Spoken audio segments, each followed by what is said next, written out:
If you spend any amount of time on social media, you've seen the hashtag Pinterest fail. Since its launch in 2010, Pinterest has become a source of inspiration for the more than 250 million monthly active users, and that's from the most recent data reported in October 2018.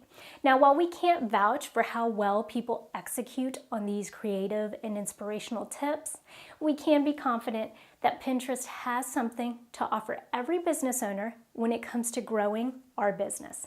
Hi y'all, I'm Vivian Walton, the Seasoned Marketer, and my channel is all about sharing marketing tips, tools, and tactics with resourceful business owners. In this video, I'll explain why you should consider Pinterest in marketing your business. And while this is an introductory video, next week I'll walk you through starting your Pinterest business account and include a quick and easy checklist that you can download, so you'll want to tune in for that.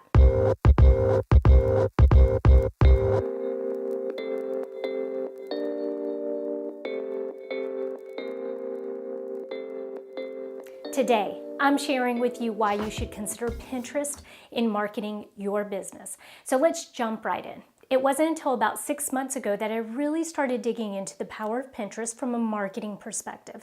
And let me tell you, I have been sleeping on this application. You might be asking what sets Pinterest apart from Instagram, Facebook, or Twitter. Well, there are a few things that set it apart from those social media channels. For starters, Pinterest has created a really attractive audience for business owners to tap into. 81% of Pinterest users are females, and the median age is 40. However, the majority of active pinners are under 40. So this is the really interesting piece. Half of Pinterest users earn $50,000 or more, with 10% of them making over $125,000. Now that is a really attractive audience for any business owner. There was one particular study for a fashion apparel company that showed that users visiting from Pinterest spent $180 compared to $85 from people visiting from Facebook. Now, the reason is that Pinterest users spent more time browsing the company's pin board, which gave them ideas on styling the looks. Additionally, Pinterest has created one of the most engaging platforms.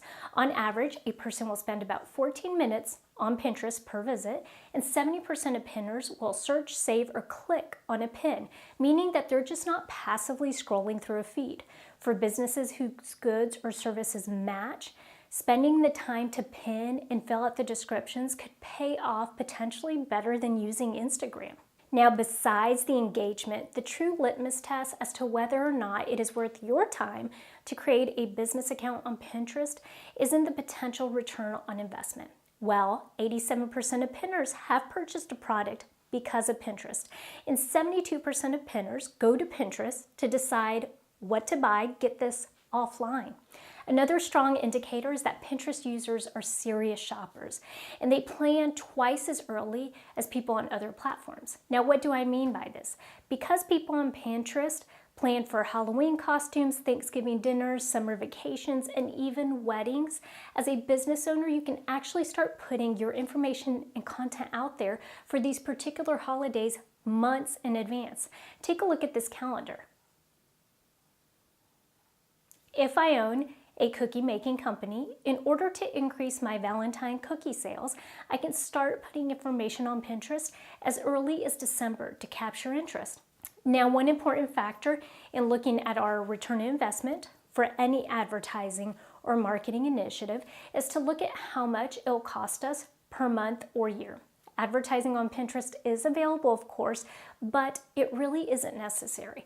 Because Pinterest was built to be a search engine, much like YouTube, it can be utilized to create organic, free traffic to your business website or online shop. The other part of this is that you can essentially use your Pinterest boards as a virtual storefront to sell your products or services by using appealing images and then linking those to your actual online store.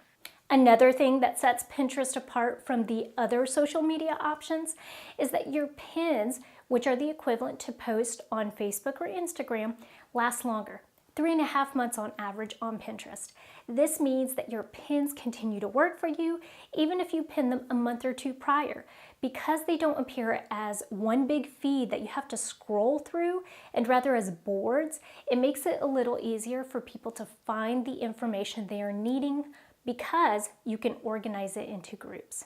For example, if you're a coffee shop and you have a board dedicated to recipes that use coffee in them, well, when I'm searching Pinterest for coffee-related recipes, your board will appear as a board that I can browse through, as opposed to me having to scroll through all of your content to find one recipe with these requirements.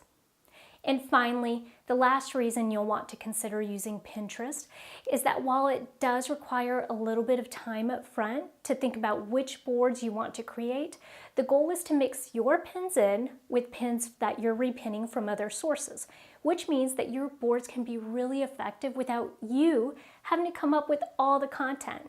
So you'll have a little help from other pinners, and it's way easier to pin or repin as opposed to reposting on Instagram. So all right, I hope you found this information helpful, and as I mentioned, this is a brief introduction as to why you want to use Pinterest for marketing your business.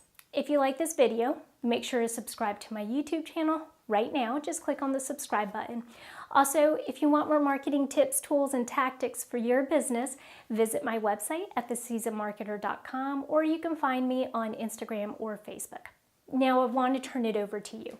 In the comments below, tell me, do you think Pinterest could help you put your product or services in front of your target audience? And if so, when do you plan to start?